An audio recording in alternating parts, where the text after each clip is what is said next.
Blackstone Audio presents The Vatican Prophecies, Investigating Supernatural Signs, Apparitions, and Miracles in the Modern Age, by John Thavis. This book is read by Michael Kramer. To my parents, Alice and Richard. Then some of the scribes and Pharisees said to him, "Teacher, we wish to see a sign from you." The Gospel of St. Matthew. Introduction. At the Crossroads of Reason and Wonder. The Mexican man fidgeted in a wheelchair, waiting for a blessing from Pope Francis. It was Pentecost Sunday in May 2013, 2 months after Francis's election, and there was already extraordinary public enthusiasm for the new pontiff.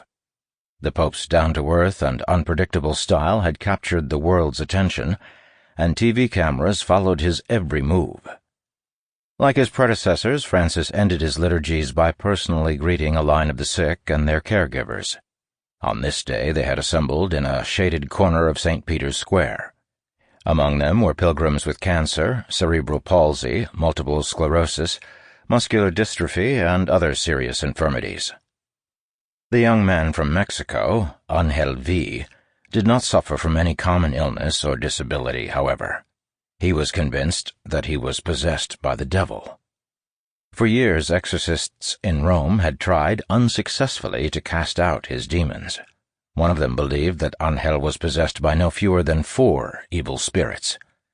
Ridding him of them would require a prodigious spiritual effort.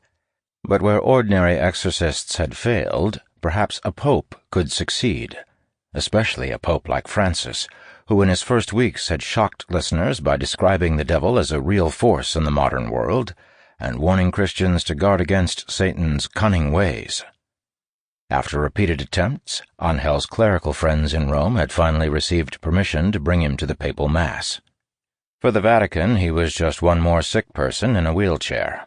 But for a small group of priests seeking to revive the exorcism ministry, he was an important test case. Pope Francis was unaware of all this as he made his way down the line of the ill and impaired, greeting each sufferer and leaning in to offer a few words of comfort. When he came to Angel, he laid his hands on top of the man's head. Angel began to writhe and breathe heavily.